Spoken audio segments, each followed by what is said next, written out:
Sabina, the woman Franz loved, left him without any warning. She didn't even leave a letter behind. Just vanished without a trace. Exactly like her own father once did. So Franz had no choice but to go back home, utterly defeated. After Sabina, the woman he loved, left him, Franz found more happiness in worshipping her idealized memory than he ever did in the strained, cautious pursuit of her actual love. In his mind, Sabina had become a perfect, almost divine figure. This idealized image of her cast a strange, mysterious charm around Franz himself, making him unexpectedly attractive to women. One of his female students fell in love with him. She wasn't exactly ugly, but she wasn't beautiful either. Franz couldn't help but feel she was an inferior substitute for Sabina. Still, his deep need to love compelled him to accept her affection gladly, and pour into her a kind of fatherly devotion he had never truly managed to give to his own daughter. Because his daughter, Anna, never acted like his daughter. Instead, she reminded him of his wife, Marie. Finally, one day, he went to see his wife Marie and told her he wanted a divorce. But Marie just shook her head. Franz said, "If we get divorced, your life won't change at all. You won't lose anything. I'll give you everything." But Marie replied, "Money isn't important to me." "Then what is important?" Franz asked. Marie answered, "Love. Love." Franz was stunned. Marie smiled and said, "Love is a battle, and I will fight to the very end." "Love is a battle," Franz said. "But I have no desire to fight at all." With that, he left.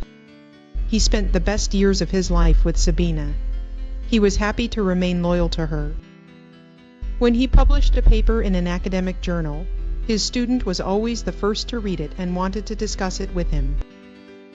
But Franz, he kept wondering what Sabina would have thought of that article. Everything he did was for her.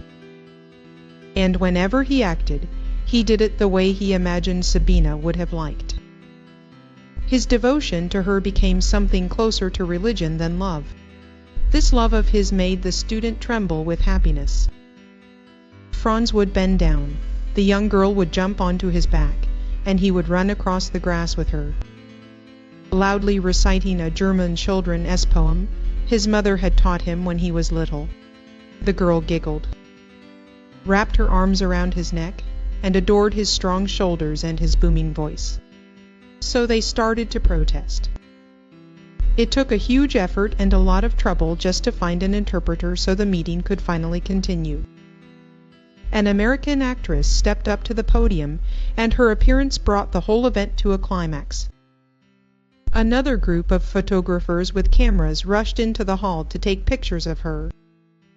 Every sound she made was accompanied by the sharp, mechanical clicks of their cameras. Suddenly, a linguistics professor from France grabbed the actress by the wrist. In intimidating English, she told her, "This march is organized by intellectuals to save dying Cambodian patients. It is not a celebrity show." The professor held the actress's wrist so tightly she couldn't break free. So the actress shouted in perfect English, "Let go of me. I've been on plenty of marches. You can't do this anywhere without us stars. This is our job. This is our moral duty." At that moment, he thought of the bespectacled student again. He pictured her face with those glasses. He remembered how happy he had been with her. Now, this whole trip to Cambodia suddenly seemed ridiculous and pointless to him. Franz passed away not long after that. In death, Franz finally belonged to his lawful wife. He never truly belonged to his wife Marie while he was alive. After his death, Marie took charge of everything. He took charge of Franz's funeral, sent out the obituaries, ordered the wreaths, and had a black dress made for her. But in reality, that black dress was also a wedding gown. Yes, to the wife, burying her husband finally became her true wedding. It was the crowning moment of her life, the compensation for all her suffering. The priest stood before Franz's grave and declared that an unending love had always existed between Franz and his wife. This love had endured every trial, lasting right up until the final days of his life. Becoming the final harbor his soul returned to. Sabina loved betrayal. Every act of betrayal thrilled her. It made her heart race just thinking about the new path unfolding before her, another rebellious adventure. It filled her with joy. But once the journey ends, then what? You can betray your family, your spouse, your love, your country. But when you have no family, no husband, no love, and no country left, what is left for you to betray? Sabina felt a vast emptiness all around her. Was this emptiness the ultimate end of all betrayal? In her third year in Paris, she got a letter from Bohemia. It was from Thomas's son. He wrote that he'd heard of Sabina. So he tracked down her address and decided to write, because she had been one of his father's closest friends. He told Sabina that both Thomas and Teresa had died.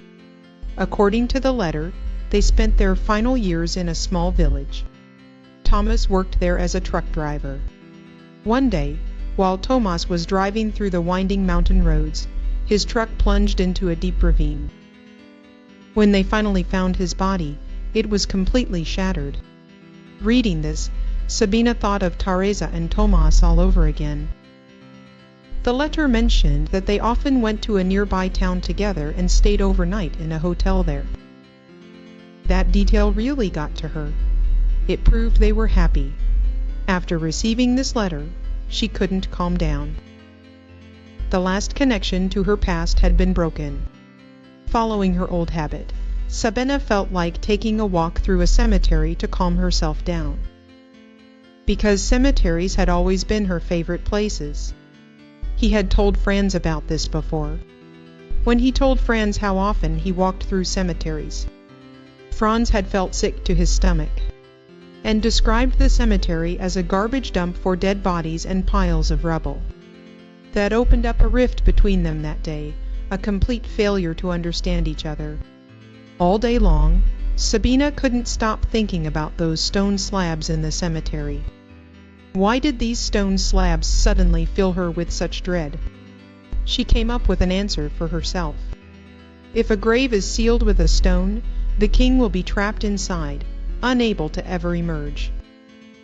He thought of his father's burial site, and of the cemetery where Teresa and Thomas now rest. It wasn't until today, walking through that graveyard, that Teresa finally understood what Franz had meant. Why did she feel cemeteries were just garbage dumps for corpses and piles of rubble? Sabina was suddenly filled with regret. She wished she'd been more patient back then. If she and Franz had spent more time together, maybe they would have slowly learned to understand each other's words. Their words would slowly, surely draw closer to each other, like to very timid lovers. And their melodies would have begun to blend into one. But now, it was far too late for that. I guess there's nothing more heartbreaking than realizing you were in love only after it's already over. Sabina knew she could never stay in Paris. She would keep moving farther and farther away. Because if she died here, she'd be sealed beneath a slab of stone in some cemetery.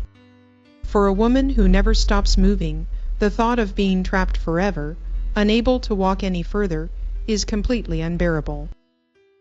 And that concludes the entire storyline of the Great March into Cambodia from the Unbearable Lightness of Being. Thank you for staying until the end. The second and third videos mainly told the story of the novel's second male and female leads, who play the roles of the cello and the viola. The next video will tell the story of the male lead, Thomas, who serves as the first violin in this polyphonic novel, and the female lead, Teresa, who is the second violin. Now, back to the issues of body and soul, lightness and weight. If you have any thoughts after watching, feel free to share them in the comments. Thanks, everyone. for the likes, shares, and follows. Your support is what keeps me going. I am Anna, signing off. See you next time.